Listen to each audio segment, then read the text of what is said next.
One of the most prominent peddlers of critical race theory in the country, Ibram Kendi, hoisted himself on his own petard over the weekend when he accidentally tweeted a statistic that undermined his entire claim of systemic racism.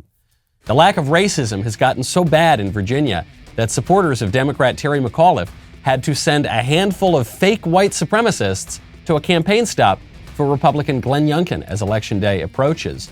And the corporate media have declared that Let's Go Brandon is now officially a Nazi chant. I'm Michael Knowles. This is The Michael Knowles Show.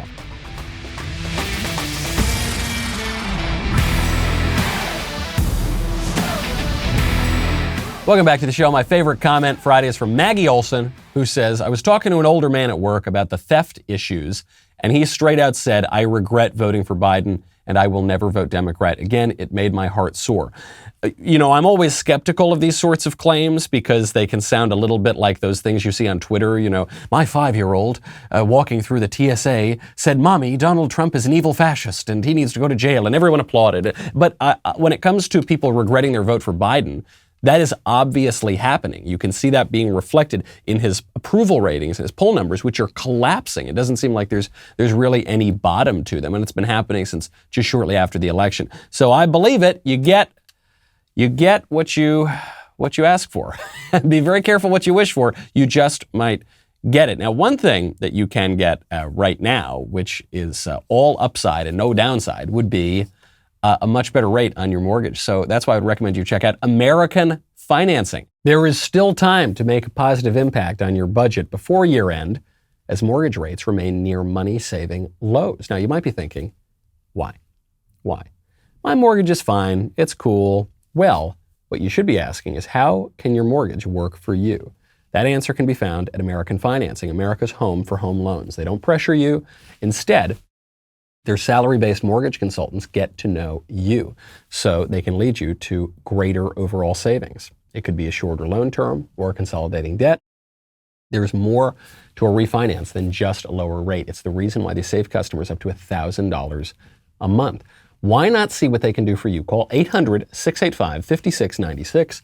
That's 800-685-5696, or visit AmericanFinancing.net, NMLS 182334. NMLSconsumeraccess.org. That is AmericanFinancing.net. You will thank me later for saving you money, not just this Christmas season, but well into the future. Ibram Kendi. Oh, I love it. When you are debating a leftist, sometimes the best thing you can do is just let him talk. This was Donald Trump's big problem in that debate with Joe Biden. Is Biden was destroying himself. He was undermining all of his own points. But President Trump, I guess, had been coached to interrupt a lot and try to off-foot Biden, and it didn't work. If he just let Biden talk, Biden would have beat himself in the debate. He would have caused himself to lose. That's what Kendi did. Kendi tweeted out, this race-hustling con artist, Ibram Kendi, tweeted out, quote, more than a third of white students lied about their race on college applications, and about half of these applicants lied about being Native American. More than 3/4 of these students who lied about their race were accepted. Go on. What does this mean for your claim that white people have all of this privilege in the country and that there is discrimination in favor of white people? What does that mean? You're so close to getting it, Ibram Kendi, but then he realized what this means is that there is no such thing as white privilege in this country. Actually, there's discrimination against white people and Asian people as well, but notably white people. And for some reason, the Asians get lumped in with the whites. And so if you apply to college and you say, I'm a white person, you are going to be discriminated against. And if you apply to college and you say, I'm a black person or I'm a Native American person or whatever, you are going to be discriminated in favor of your application. You're going to receive bonus points. You're going to jump ahead of a white student or an Asian student who have the same scores and an otherwise similar resume. So Ibram Kendi realized that. He realized that his whole claim for his entire grifting career is bogus, and so he deleted the tweet. Then he followed up, because there was a lot of conservatives jumped on him. Notably, Jack Posobiec was really just brutal to Ibram Kendi. So Kendi follows up. He says, they lie about what I said to defend the lying of white college applicants. No, they're not lying. We were just quoting you. We were just posting your screenshot. That's not lying. That's exposing exactly what you said verbatim. He said, here is their tortured line of thinking. When white applicants think they have an advantage by lying about being a person of color, then that means they do have an advantage, which then means that structural racism doesn't exist. No, buddy, you're saying they have the advantage. You said it. You said that when the whites applied and lied about their race and said they were black and Native American, they did better than whites who just apply and say that they're white. You said that, which means you proved that the so-called structural racism doesn't exist. And actually it does exist, but it discriminates against whites and against Asians. You proved that. Jack Posobiec, who is one of the people most prominently taunting Ibram Kendi on this point, he tweeted out, he said, guys, I broke Kendi. I broke him. The guy was pushing his stupid racial theories. He's the most prominent peddler of critical race theory in the country. And then he hoisted himself on his own petard, and then I mocked him a little, and I broke him. So then Kendi responds. He says, a white man. It just goes back to this, how dare you? How dare you, evil white man, criticize me, a con artist who happens to be black? A white man is attacking a black person with lies, which are violent. The black person resists. The white man keeps attacking until he declares he broke the black person. That's the contest. Seek a book about slavery. In other words, if you make fun of me, a grifting con artist, race hustler on Twitter, you are no different than an enslaver in the antebellum South. And I'm a slave. I, one of the most lauded, feted, wealthy, famous hucksters in the country, I am no different than a slave. They imagine white people are disadvantaged, while white people are on the higher end of nearly every racial disparity. They imagine black and native people have racial advantages. At the same time, black and native people are on the lowest end of nearly every racial disparity. Shaking my head. Okay, so obviously, Ibram Kendi, despite his protestations to the contrary, he knows that his first tweet undermined his entire thesis. He knows that. If he didn't know that, if that first tweet did not undermine his hustle, why did he delete it? If it was totally fine and it's my words are being twisted, people are lying, well then why'd you delete the tweet? Because you know that it undermined your thesis. But there is something to this last point. This last point is what allows him to continue to push this nonsense and make $1 gazillion on his books and his lectures and shaking down corporate America and winning all sorts of liberal prizes. The hustle is permitted to continue because there are disparities between racial groups in the country. And white people generally do very well. Asians often do a little bit better. Asians became white somehow. I don't know how they became white, but they have white privilege. That doesn't look like they do, but they do. And black people don't do as well, and Native Americans really don't do as well. Okay, so what is that? What Kendi is saying is there are racial disparities in income, in education, in all sorts of things. So how do you explain it? If it's not because the evil white man is keeping everybody down and he's an oppressive, malignant force in society, then how do you explain it? And there are different explanations for this. The libertarians say it's all about choice. The libertarians say that different racial groups, by and large, make different choices when it comes to different things, different aspects of society, and this will lead to different social outcomes.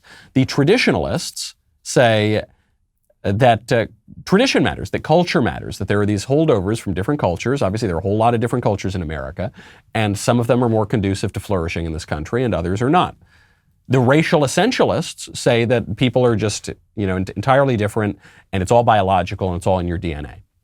So, and what Ibram Kendi is trying to do is suggest that if you in any way deny white privilege or, critical race theory or any of that, then you're just like a evil, vicious, racist, bigoted sort of person. But you're coming at the question from the wrong perspective then. Why do racial groups do differently in the country? I don't know. It's complicated, right? Because it's complicated. I don't know, because different groups have different practices. They have different traditions. They come from different places. There are different historical circumstances. I'm willing to grant all of that, okay? But the fact remains that when the white kids lied about their race and pretended to be from the other allegedly disadvantaged races, they got an advantage. Which means that the structural, legal racism that you're talking about does not exist as you say it does, and actually it exists in the other direction. And so if Ibram Kendi really wants to figure out why there are social problems in the country, you need to look somewhere else.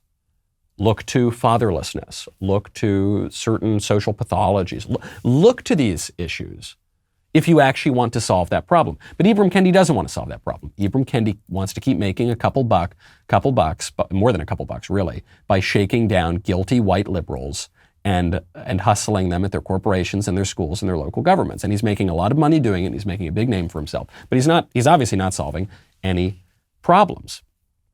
Okay, they've got to invent the white racists, the evil white supremacists who allegedly run this country. They have to invent them. They don't exist. How many of them are there? Like 3? They don't exist. And so right now there's a tight race in Virginia. We're going to know the results of that. Well, we're going to have the election tomorrow. I don't know when we're going to know the results. These days, sometimes it takes weeks to know the results of an election because we're descending into a third world tin pot dictatorship. But the election is going to happen tomorrow. And you've got the Democrat Terry McAuliffe, who's a crooked Clinton corrupt guy. And then you've got the Republican Glenn Youngkin. So Glenn Youngkin, he's a moderate Republican. He's running a relatively moderate race, but he's doing well. He's doing well on this issue of schools. And it's hard to paint him as a white supremacist and a Nazi and a Trumpy and a this and a that.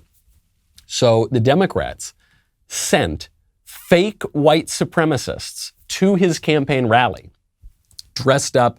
They dressed him up like the guys from Charlottesville with the tiki torches and the white shirts and the khakis.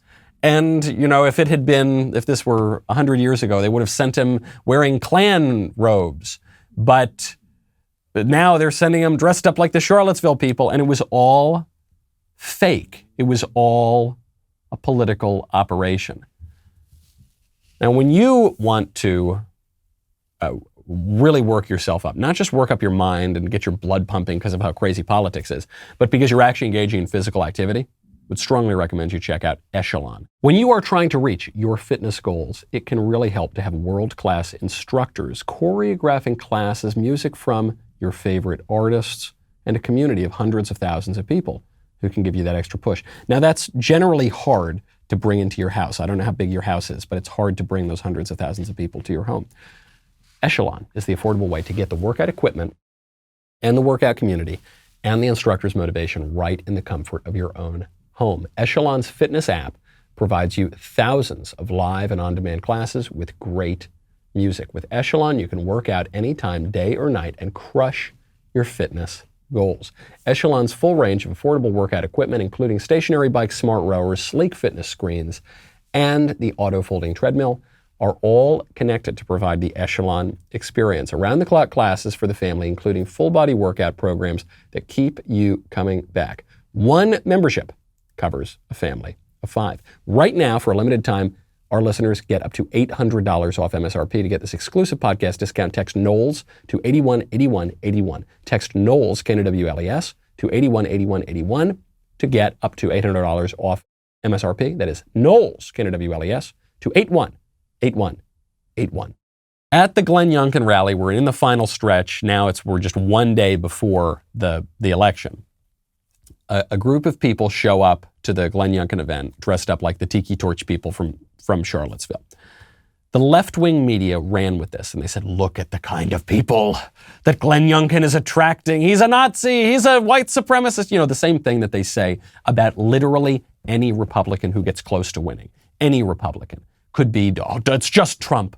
Oh, no, it's just Glenn Youngkin. Oh, it's just Mitt Romney. Oh, it's just John McCain. Whoever it is, they've been doing it. They did it to Reagan. They did it to Buckley. They've been doing it forever. Any Republican who gets close to winning, they call a Nazi and a racist and a supremacist and whatever. So they do this. The left-wing outlets run with this. But conservatives just knew it was bogus. Because while some libs, there are some, I think, malevolent libs who are intending to deceive people on this. But I think a lot of libs just don't know. They believe what they hear on CNN and MSNBC. They really believe that Republicans are members of the Klan.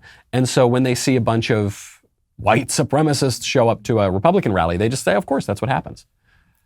And it's almost always a hoax, if not every single time a hoax. But because the libs live in that bubble, they just assume it's true. And so the Republicans and the conservatives, we knew the minute we saw this, we said, well, this is fake. It's just not, this just isn't real. They were sent by the Democrats.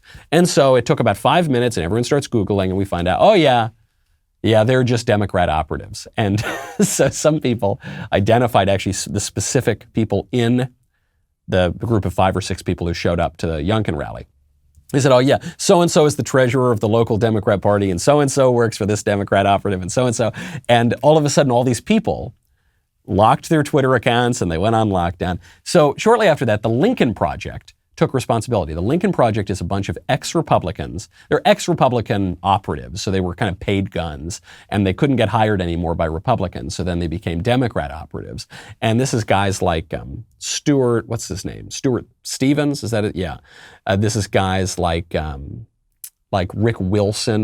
This is guys like George Conway. This is guys like John Weaver, who turned out to be a pederast and got the Lincoln Project in a whole lot of trouble because he was using his political position to try to groom young boys for sex. So the Lincoln Project, not the most reputable group on the left, they took responsibility for this. I will say one area I think conservatives went a little wrong in their reaction is the conservatives believed that the Lincoln Project intended to deceive people and make out that these were actually white supremacists. I don't think that's what happened. I don't think that's what happened at all. I mean, first of all, one of the people they sent was a woman dressed up like a man and, it was like a little blonde girl. And another person they sent was a black guy dressed up like a white supremacist. So look, I guess it's possible that the Lincoln Project operatives are the stupidest people on the face of the earth. It is possible, but I think what they were doing is they were sending them there as a protest to make a point. And then the liberal media, very gullible and stupid, misinterpreted that and ran with it and said they were actually white supremacists. Regardless, whatever, the Lincoln Project took credit.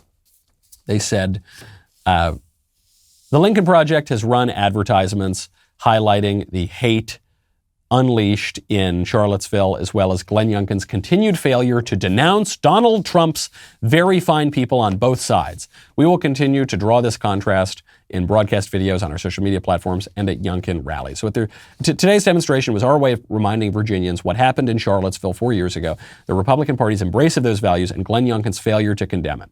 So if he will denounce Trump's assertion that the Charlottesville rioters possessed very fine qualities, he will withdraw the tiki torches. Until then, we'll be back. So the Lincoln Project gets called out. The whole stunt backfires. And so they say, well, this is all because Donald Trump called Nazis and white supremacists very fine people at Charlottesville. This is the same canard with which Joe Biden began his 2020 presidential campaign. It was the very first thing in his very first campaign address. Donald Trump called Nazis and white supremacists very fine people at Charlottesville. The problem with that assertion and that justification for this stunt is it never happened. It is tuck that away with the Easter Bunny and the Tooth Fairy. It is completely imaginary. It is such a joke. It is such a hoax that even Jake Tapper, whom I don't really like, and I think he's a big lib and not very honest a lot of the time, and very favorable to Dems and not almost ever favorable to Republicans, he on CNN, admitted that it was a bunch of baloney. Let's play some of the sound of President Trump back in 2017, saying he had said today that he answered the question perfectly. Let's take a listen. Neo-Nazis started this. They showed up in Charlottesville. They showed up in Charlottesville to protest. Excuse me. They didn't put themselves down as neo, and you had some very bad people in that group. But you also had people that were very fine people on both sides. Now, elsewhere in those remarks, the president did condemn neo-Nazis and white supremacists. So he's not saying that the neo-Nazis and white supremacists are very fine people. So he's not saying that the neo-Nazis and the white supremacists are very fine people. Trump said, I'm not talking about the neo-Nazis and white supremacists. They should be condemned totally. You've heard it only really from conservative media.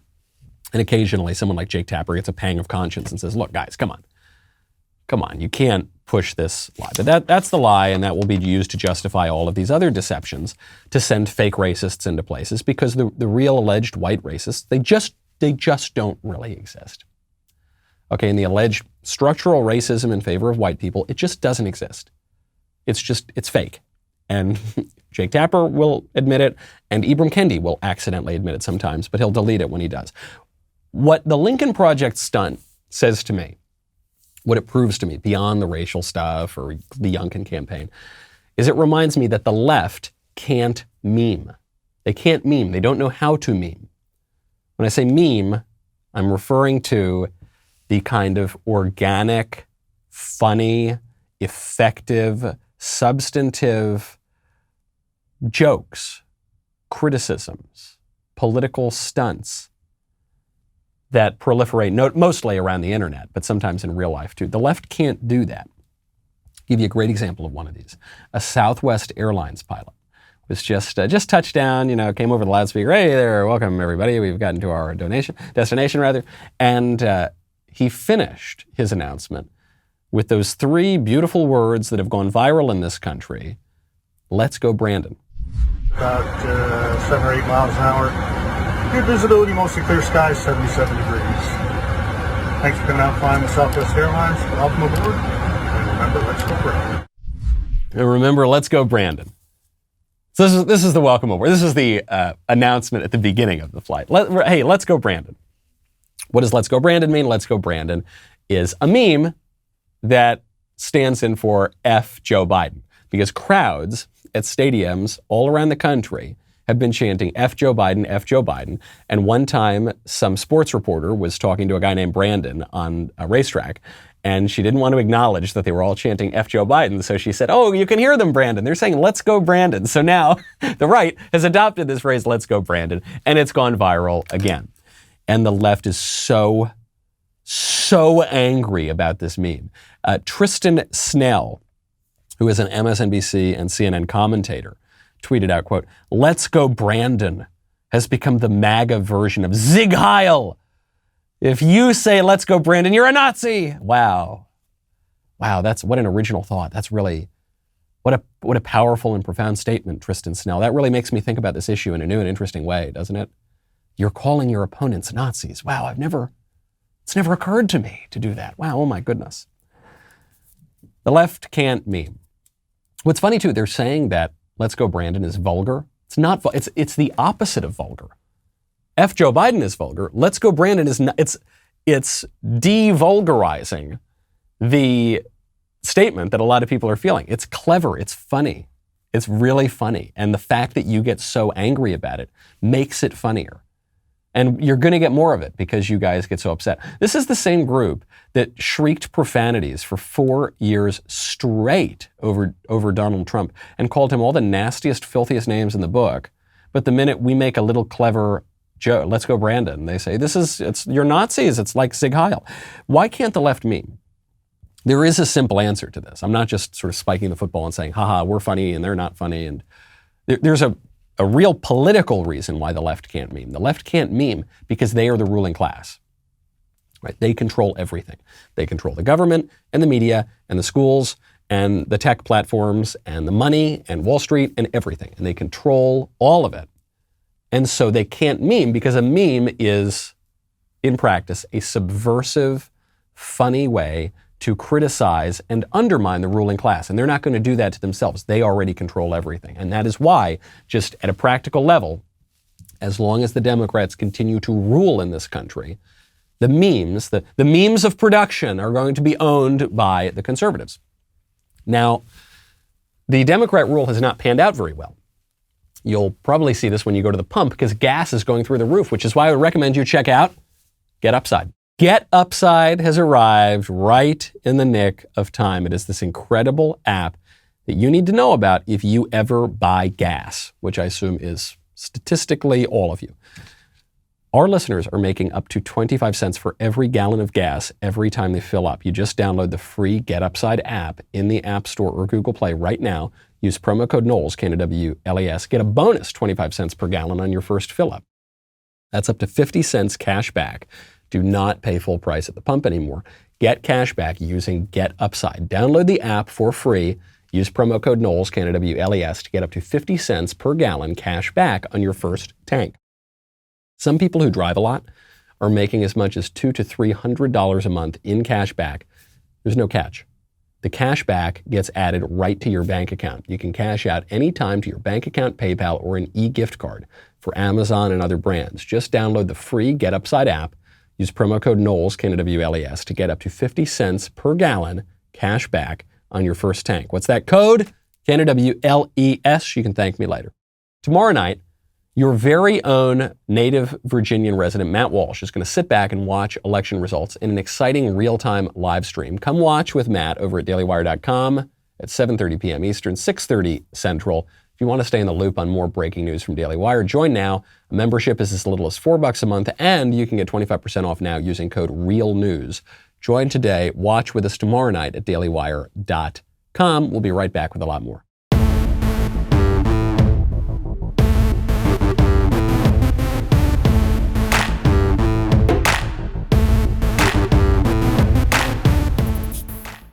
President Trump just showed up to the World Series, and one of the memes that's going around the World Series, one of the memes that goes around the Braves, is the chop, sort of Indian chop. So the Braves fans were doing this, and President Trump joined in on the fun. I love they're all doing it, and there's Trump there right in his box doing the chop. You can hear people down below. Is that Mark Meadows? Yeah, it is. You can hear people down below. He's doing it too. Look, he's doing it too. So the left can't do this. They're not allowed to do this. Okay, and we can. Why isn't the left allowed to do it? Because they would be told this is racist. This is racist to do a thing that is associated with Indian culture. You can't do that. It's the Braves, and you can't. Trump is not from Georgia. I don't think Trump even likes Georgia that much because he thinks that Georgia was rigged and took the election away from him. Trump's a New Yorker. So why is he there rooting for the Braves? Because the Braves they're the politically incorrect team right now. They've got the politically incorrect name. They're in Georgia, which has those politically incorrect laws, pro-life laws, all sorts of laws. And that's why MLB took the All-Star game out of Georgia, but now they got to go back for the World Series. That's hilarious. And so we get to smile and laugh and have fun and do the Indian chop. Why? Because we're not the ones taking away people's baseball and teams and culture and fun. We're not the ones doing that. We conservatives are saying, no, you should have your baseball teams and the names. And you should have your fun and you should have your culture and you can wear a sombrero on Cinco de Mayo and you should be able to wave the American flag and you should be able to have your families and you should be able to make jokes. And you should be able to have your country. And the left is saying, no, your country is evil. It's awful. Especially if you're a white or a man or straight, you're really bad. And so they're this party of scolds. And the right is having fun. Now, it's unfortunate in a way because the reason we're having fun is because we're not ruling. We're not in power right now. But that is a kind of power in and of itself, the power to weaken the regime, to criticize it, to get a lot of other people around to criticize it. That is helpful. It's almost undeniable at this point that the left is the ruling power in this country. Even left-wing outlets are recognizing this. There was a headline in The Nation. The Nation is a pretty far left magazine. As far as mainstream magazines go, The Nation is about as far left as it gets. And the headline is from David Bromwich. Is this David Bromwich, the professor? This might be. I don't know. I can't see. It doesn't have his bio at the end. Yes, he is. It's David Bromwich. He was a professor of mine, actually, in college. That's kind of funny. He's a liberal guy. And the headline is, have Democrats become the party of the rich? If you're waiting for Democrats to talk as frankly about wealth as they do about race, don't hold your breath. Have they become the party of the rich? Duh. Of course they have. And here's a line, quote, some recent U.S. figures on the distribution of income by party, 65% of taxpayer households that earn more than $500,000 per year are now in Democrat districts, 65% of them. 74% of the households in Republican districts earn less than $100,000 per year. Right. And yet, when I was growing up, there was this idea that Republicans were the party of the rich, Democrats were the party of the poor and the working class. The reality is not that is not the case. But conservatives did make a big mistake. Conservatives have spent much of my lifetime shilling for mega corporations who hate our way of life, who have nothing but contempt for the American people, and who have no loyalty to our country, and will sell out our country and undermine it the first chance that they get. Conservatives' obsession with economics has made us politically impotent. The fact that we constantly have to campaign, I mean, we don't really do it anymore, but we used to just campaign all the time on tax cuts for Bill Gates and Jeff Bezos. It is so important to the American system that super woke Democrats need to pay even less in taxes. We need to make sure that Nike pays less in taxes. Why? We need to, they defend Facebook, they defend Twitter, they defend Google. Free enterprise demands that we let Google, a radical left corporation, control all of our speech and censor the duly elected sitting president of the United States when he's a Republican and all the rest of it. I don't think that's true. I was in a debate recently on TV on Fox LA with a Democrat guy, and he said, he was going on and on about the push to raise taxes. I said, good, raise taxes. I don't care. Raise taxes on the rich, it's fine by me. Probably won't do that great for the economy, but whatever. If you're going to make rich Democrats pay more money, fine. Let them. Eat the rich for all I care. Because the rich are disproportionately Democrats. And he was kind of flummoxed by that.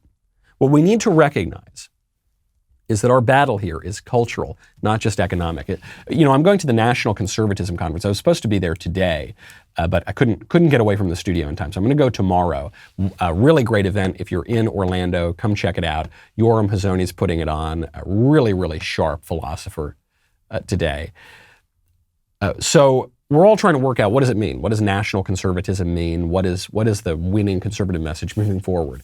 Marco Rubio is one of the people who is kind of working on this, and he's trying to buck older talking points, but sometimes he stumbles, and I feel he stumbled in recent days. Rubio came out against the Biden budget, this multi-trillion-dollar awful budget, and he said the problem with this budget is that it's not going to build us back better. It's going to build us back socialist.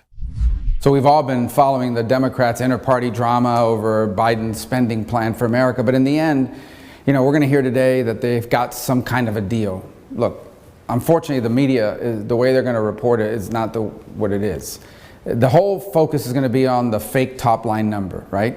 The squad wanted $7 trillion. The Democratic budget said $3.5 trillion. But today, the deal, whether it's 1.5 or 1.75 or $2 trillion, it doesn't matter. It's still socialism. It's still build back socialism. The media and the pundits are going to claim that this proves that Biden is this great deal maker, bridging the divide between the big government socialists and the huge government socialists. So it's going to fall on those of us who know the truth and see this plan for what it is to inform you, the American people. This plan is not build back better. As I said, this plan is to build back socialist. Oh, man, I like Rubio, and I like that he's trying to mix it up a little bit in conservatism. I like that he's opposing this budget. I hate this budget. But this is, as the kids say, cringe. Socialism. It's socialism. Everything I don't like is socialism. Look, the Democrats have embraced socialism. And socialism is evil. Yeah, it is. It is evil. The great fight of our age is not between socialism and capitalism. Capitalism, a word that was popularized by Karl Marx, by the way. People forget that. It's not. It's not between socialism and capitalism. It is between barbarism and civilization. That's the fight. It's not about economics. Get this through your heads, people. It is not about economics. It is not about tax rates. It's not even primarily about the national debt or government spending. It is about those things downstream. Those things are symptoms of a bigger problem. But the problem does not stem from bean counting on a spreadsheet. The problem stems from cultural issues. Okay? We have right now a racial caste system being implemented in this country, where prominent figures in this country are claiming that white people are evil and need to be abolished and need to be punished, along with Asians for whatever reason, in university admissions and in jobs and elsewhere. Okay, we are living in a country right now where little boys, little children are being taught that boys can be girls and girls can be boys, and they should mutilate their genitals when they're little kids so that they can pretend to be the other sex. And you're talking to me about higher tax rates or more government spending? That's not the problem, okay? And this came up during the Tea Party. I remember I was in those fights. I was working campaigns during those fights. And everyone thought if we just get the debt in order, if we just get taxes in order, we're taxed enough already. Remember that TEA, taxed enough already. If we just get this economics-focused message and don't really care about any of the social or cultural issues, it'll all be totally fine. And then we'll get the country back on track. We'll have a cultural truce, we'll deal with the numbers, and then we'll fix the culture. And it didn't work. It failed. It totally failed. Valiant effort. I see why people thought it might work. It didn't. The deeper issues, open borders, immigration, assimilation, what America even stands for, protests of the American flag, racial divisions, which deepened and deepened and deepened in recent years, sexual confusion, which has only gotten worse. That has left us so confused as to who we are as a country. We don't even know what end is up. And you're not going to fix the economic stuff until you fix the cultural stuff. It's real boomer energy to pretend that this is 1978 and we're just in the Cold War, okay? And it's all just about socialism versus capitalism. It's not. Back in those days, we had far greater national unity. We agreed on way more stuff. Now we don't agree on what a man is or what a woman is, okay? And so you got to fix that stuff first. Listen to your voters, people. Listen to the only, you want to talk about the Tea Party, listen to the only grassroots movement that is helping conservatives and Republicans right now and that may throw a Republican the governorship in Virginia. It's this issue of the schools, and specifically it's critical race theory and the transgender stuff. There was a woman who showed up in Loudoun County, where a lot of this is being focused, showed up to her school board and mentioned that her daughter asked, there's a white woman, the daughter, a white girl, asked her mother if she was born evil because of the color of her skin. My children are now in private school and are thriving. We had specifically moved chased out of LCPS due to the swift and uncompromising political agenda of Superintendents Williams, Ziegler, and the school board that have forced upon us. First, it was in early spring of 2020 when my 6-year-old somberly came to me and asked me if she was born evil because she was a white person, something she learned in a history lesson at school. Then you kept the schools closed for a year and a half despite the science indicating that it was safe for kids to return. And now you've covered up a rape, then arrested, humiliated, and falsely accused her parents of being domestic terrorists. I wish I could return my kids to LCPS. Private school is expensive, and I want my kids to be able to walk home from school with their friends in their own community. I refuse to allow you to destroy our schools. They are not your schools, they are our schools. You all should be ashamed, and you should have the moral courage to admit you are wrong and step down. Preach, sister. Absolutely right. Such moral clarity, and she's very articulate as well.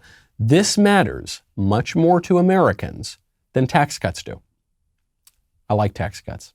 I don't like paying a lot of taxes. I want to pay the lowest amount of taxes that I am legally obligated to pay. Okay? But if my taxes go up a little bit, I'm probably not even going to notice. Right? Or I'll notice a little bit and it's too bad and we won't go out to dinner a few times that year, but it'll be fine. You know what I really care about? My kids being taught that they're born evil because of the color of their skin. You know what I really care about? My kid being pumped full of insane sexual confusion that could ruin his life. That bothers me. I can't send my kids to public school. That bothers me. I wish I could send my kids to public school, but I can't. I went to public school. My wife went to public school. We met in public school. I have no problem with that. I really like public schools, or I liked them.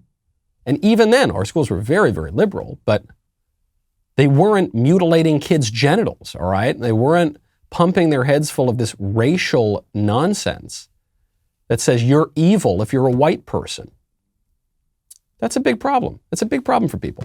I like to think, hopefully I sell some more blank books. I can afford to send my kid to private school, even though, by the way, a lot of the private schools are pretty bad too. Or maybe we can homeschool. I hope we have the resources to do that when the time comes. I don't know. What I do know is that for most Americans, they don't really have the resources to do that, or it's very, very difficult for them to. Focus on that. Let's focus a little bit more on that. I know it's a little politically edgier and riskier to talk about things like race and sex than it is to talk about tax cuts and socialism and government spending. But those are the issues that matter to people. Those are the issues where the left has gained a huge advantage, and it's deeply unjust, and it's wrong for everybody, and you should fight back. Especially when the people who are peddling this have nothing but contempt for their constituents. There was a school board, a woman, just another woman, all women of all shapes and colors and sizes and demographics, showing up to these school boards to say, don't teach my kids this crap. One of the school board presidents actually, she used a phrase similar to "let's go Brandon." But the right, we use the kind of nice, devulgarized version. This woman just used the insults and the swear words themselves.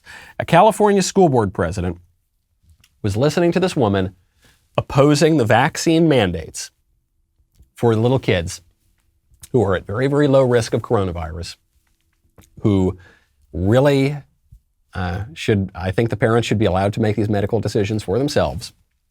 And the school board president heard her out, then cut her off the earliest chance she got, and then said, F you, lady. My name's Lauren Rapoli, and I am here as a concerned parent to urge you to be the first school to say no mandates for our children. Leave our children alone. Let them be kids and enjoy one another. Let them breathe again and smile again. Emailing and calling, like you say, isn't going to help.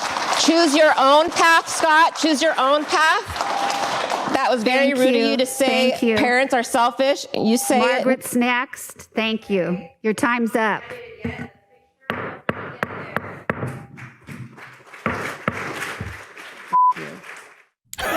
You can hear, we bleeped it out obviously, but you can hear it pretty clearly because we're a family show.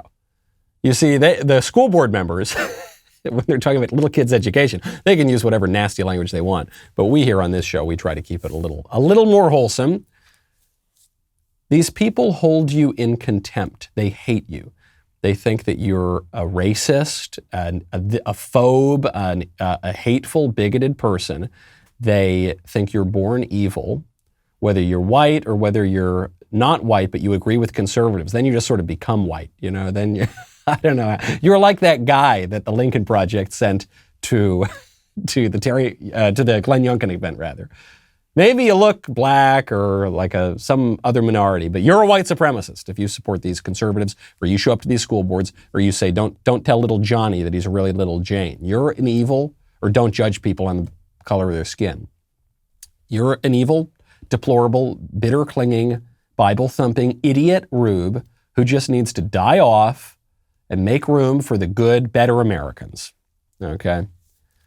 This is a big problem for Terry McAuliffe, who's the former governor of Virginia, who wants to be the governor again, the Democrat there, whose campaign is tanking because of the issue of education. He came out and said that parents should not have a right to say anything about their kids' education, that the education should be run by the teachers and the administrators and the politicians, and that this is true from preschool up until you graduate. So we're talking about, more than a dozen years, and this is really hurting his numbers. So he goes on MSNBC and he says, it isn't true, I'm being taken out of context. And by the way, you're all worried about critical race theory.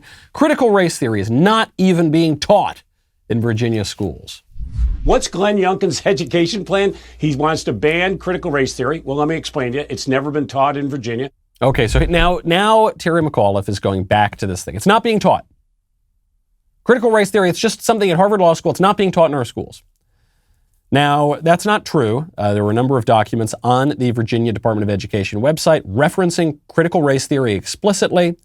And beyond that, we just know that this is being taught in the schools. I mean, we've seen lesson plans from all over the country, and we've seen the Democrats waffle on their arguments here.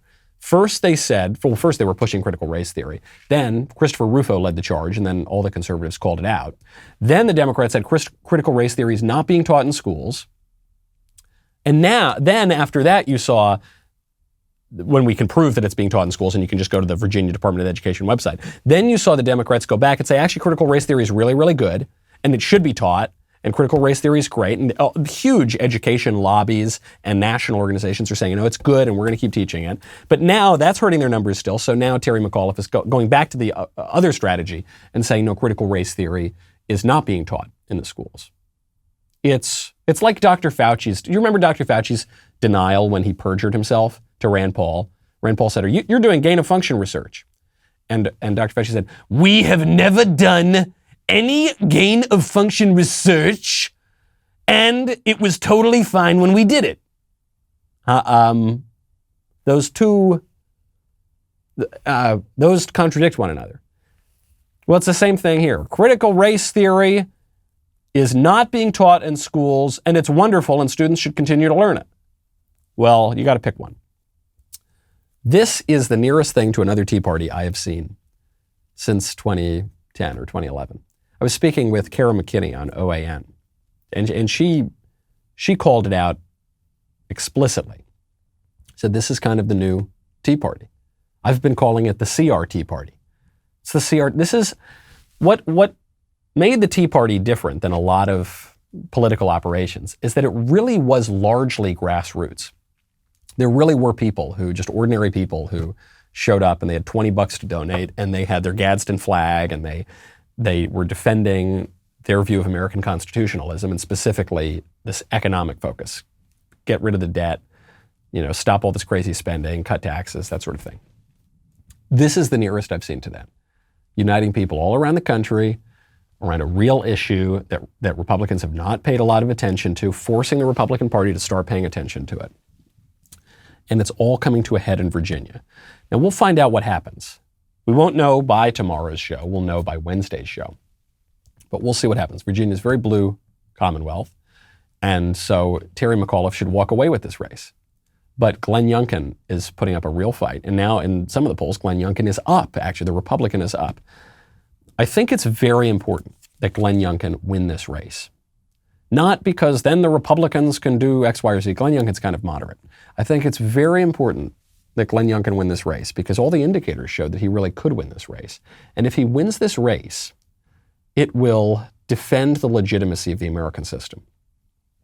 Right now, a lot of Republicans are doubtful that the American system is legit.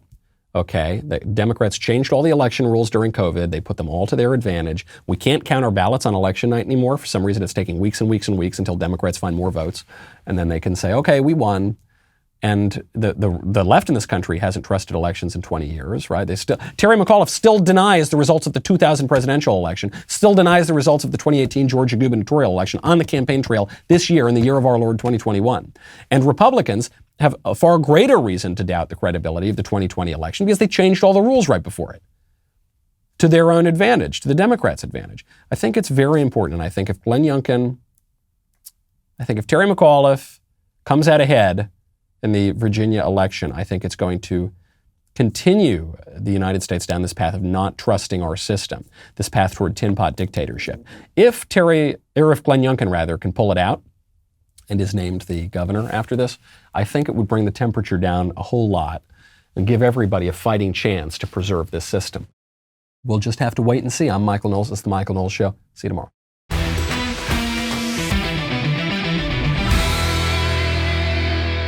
The Michael Knowles Show is produced by Ben Davies. Executive producer, Jeremy Boring. Our technical director is Austin Stevens. Supervising producer, Mathis Glover. Production manager, Pavel Vidovsky. Editor and associate producer, Danny D'Amico. Associate producer, Justine Turley. Audio mixer, Mike Coromina. And hair and makeup by Cherokee Hart. The Michael Knowles Show is a Daily Wire production. Copyright Daily Wire 2021. On the Matt Walsh Show, we talk about the things that matter, real issues that affect you, your family, our country, not just politics, but culture, faith, current events, all the fundamentals. If they matter to you, come check out the show.